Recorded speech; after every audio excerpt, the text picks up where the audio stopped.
बिस्मिल्लाहिर्रहमानिर्रहीम, अस्सलाम वालेकुम। ज़िंदगी में शायद हम लोगों ने कभी सोचा भी नहीं था कि एक टाइम ऐसा आ जाएगा कि हमें अपनी आँखों के सामने शाम जलता हुआ नज़र आएगा, टुकड़ों में बँटता हुआ नज़र आएगा। आज वो शायद लम्हा आ चुका है। ये ज़रा आपकी स्क्रीन पर जो मनाज़िर चल रहे हैं इनको गौर से देखिए। इज़राइल ने आधी रात को हमला किया है और बिल्कुल 1967 की याद उन्होंने ताज़ा कर दी और बड़ी तल्ख यादें थी ये। उन्होंने पूरी की पूरी शाम की सारी एयरफोर्स को तबाह कर दिया है। जितनी मिलिट्री बेसिस थी, जितनी चीज़ें थी, पोर्ट्स को भी तबाह कर दिया है। खड़े खड़े जो शिप थे सारे के सारे तबाह कर दिए हैं। और आप अंदाज़ा करें, जो हेलीकॉप्टर्स, तैयारे, मिग, जो भी टोटली वहाँ पर मौजूद था, आज उन्होंने सब कुछ तबाह कर दिया है। और शाम इस वक्त एयरफोर्स से हाथ धो बैठा है। यानी आप ये सोच लें, वो डिफेंसलेस हो चुका है। उनके पास अपने दिफा के लिए अब कोई चीज़ बाकी नहीं बची। और ये इतना बड़ा दुख है, इतना बड़ा दुख है कि हम सारी ज़िंदगी इस दुख से शायद बाहर ना निकल पाए, क्योंकि अब हम अपनी आंखों के सामने शाम मुकम्मल तौर पर इजराइल के हाथों में जाता हुआ देखेंगे।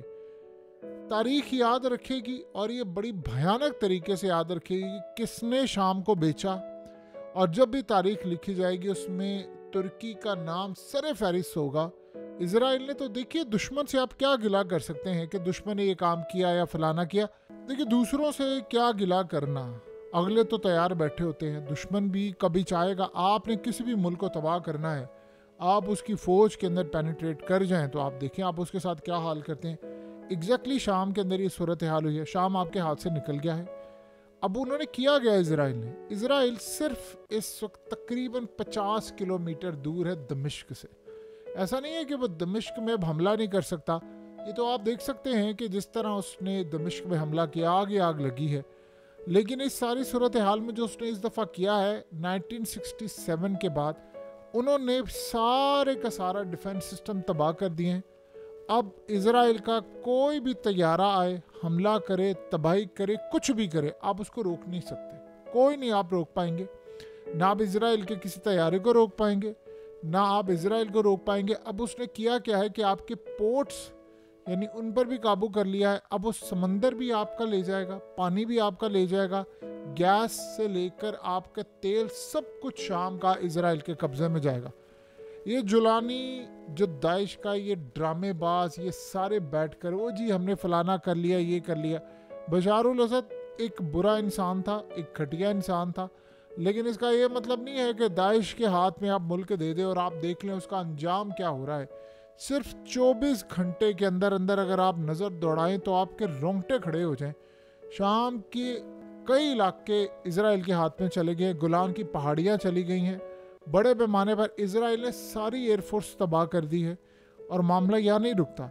इजराइल ने एयरफोर्स नहीं खाली तबाह की, उसने पोर्ट्स भी तबाह कर दिए हैं, जहाज़ तबाह कर दिए, मिलिट्री बेसिस तबाह कर दी और हर जगह हमला करा। और आपको पता आगे से वो क्या कहते हैं?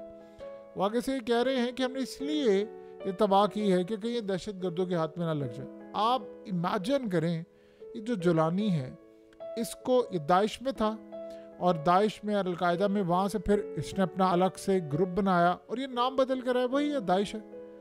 अब हुआ क्या है कि इसको दहशतगर्दी की लिस्ट में डाला हुआ था। ये दहशतगर्द था, इसके ऊपर कई मिलियन डॉलर्स का इनाम है। अब सीन क्या चल रहा है कि अब यूरोप और अमेरिका, अब सिनेरियो ये बन रहा है, ट्रंप के आने के बाद की सूरत हाल का कुछ नहीं कहा जा सकता। यूरोप के अंदर अब ये मामला इस वक्त जारी है और वहाँ पर बातचीत ये हो रही है कि इसको दहशतगर्दों की लिस्ट से निकाला जाए, बातचीत की जाए और इसको शाम का लीडर एक्सेप्ट किया जाए। अफगान तालिबान, आज तक आपने उनके लीडरों को निकाला है लिस्ट से? किसको निकाला है? नहीं निकाला। लेकिन इसको निकालने के लिए तैयार, जाहिर सी बात है, जिनका मोहरा उन्होंने काम करना है, ये कोई मुजाहिद नहीं है, कोई, ये 2 नंबर लोग हैं सारे। आप देखिए, अगर बशारुल असद 2 नंबर है तो ये 10 नंबर लोग हैं। अगर उसने अपोजिशन के साथ किया तो इसके आने के बाद आप गौर तो करें ना, आप डॉट्स कनेक्ट करें क्या हुआ है।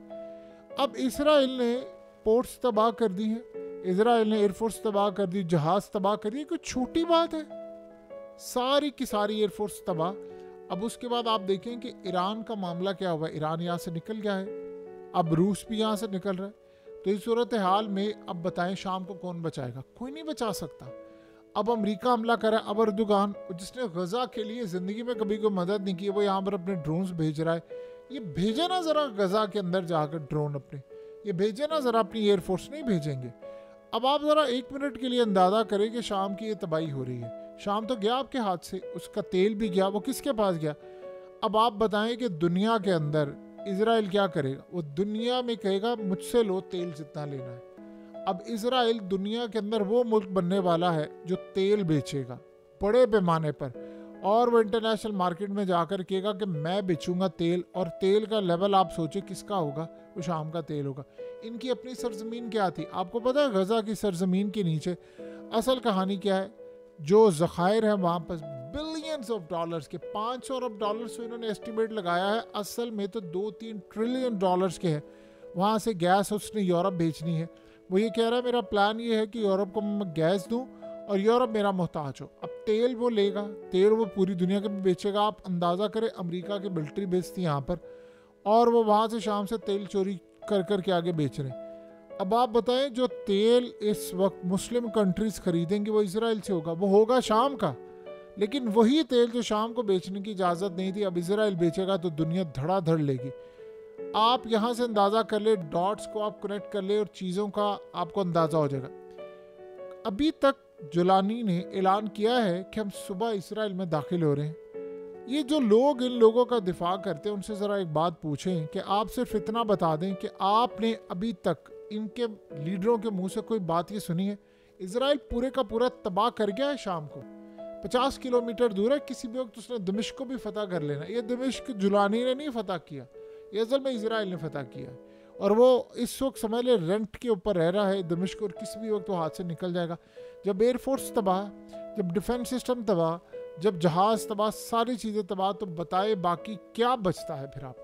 तो अब आप ये सोचे, ये जी बात आ रही है, वो जी अभी धमकियाँ तो देना शुरू कर रहे हैं, एक दो बयानात आ रहे हैं, बयानात को पूरी तरह उठाकर गटर में फेंक दे।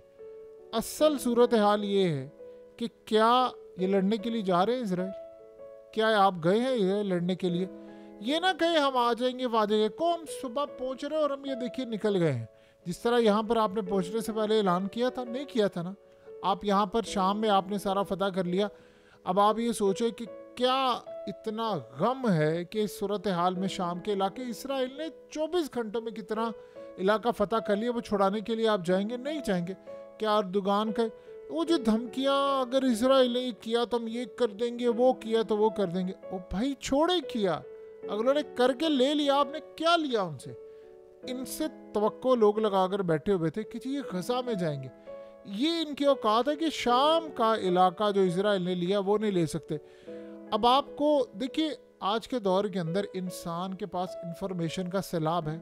आप सिंपल सी डॉट कनेक्ट कर ले, आप अक्ल दौड़ाएं अपनी, आपको पता चल जाएगा मामला क्या है, कौन कहाँ पर खड़ा हुआ है।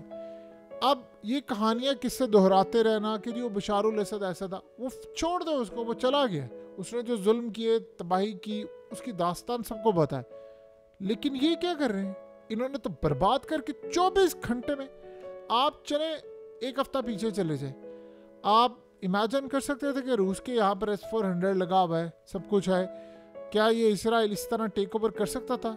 गोलान की पहाड़ियाँ और सब कुछ, क्या नेतन्याहू गोलान की पहाड़ियों के ऊपर आकर खड़ा हो और आकर ये कहे कि हमने तो 50 साल का मुआहदा तोड़ दिया है, हमने तो फलाना कर लिया है और हम तो नहीं अब छोड़ने वाले? आप इमेजिन कर सकते हैं कि इस सारी सूरत हाल में हम लोग उस लेवल पर आ गए हैं कि अब शाम के आपके हाथ से लिबनान जा रहा है, गजा का हाल आपके सामने है, वेस्ट बैंक का हाल आपके सामने है। और ये बात याद रखिएगा, इजराइल ने किसी सूरत अंतोलिया और इस्तांबुल नहीं छोड़ना, उसके पूरे नक्शे पर है। अब ये जो कहते थे कि इजराइल ने 8 मुल्क फतह करने हैं, फलाना करे, ये सब धोखा है, झूठ है, कर रहा है ना अगला। अब बताएं आप कहाँ पर खड़े हैं? सो सारी सूरत हाल में एक बात क्लियरली तय हो गई है कि मामलात इस वक्त हाथ से निकल चुके हैं, और शायद जो किताबों में हम पढ़ते थे एक वक्त ऐसा आएगा, वक्त आएगा, ये होगा, वो होगा, शाम के मुतालिक वो हो गया है। सो एक बात आप याद रखिएगा, दुनिया में जितनी मर्जी बड़ी तबाही आ जाए, किसी इस्लामिक कंट्री या मुस्लिम कंट्री की फ़ौज ने ना तो गज़ा बचाने जाना है, ना किसी ने किबला अव्वल बचाना है, ना किसी ने कोई और सूरत हाल बचानी है। तो ये बात आप ज़हन में रख लें। अब सब इंडिविजुअली 1 बाय 1 करके तबाह होंगे और हम सोच भी नहीं सकते थे कि सिर्फ 24 घंटे के बाद शाम की सारी एयरफोर्स तबाह हो जाएगी, मिलिट्री बेस तबाह हो जाएगी और किसी का बाप भी उसको रोकने वाला नहीं होगा। ये जोलानी को कहें जाए अब लड़े इजराइल में, कभी जिंदगी में नहीं जाएगा।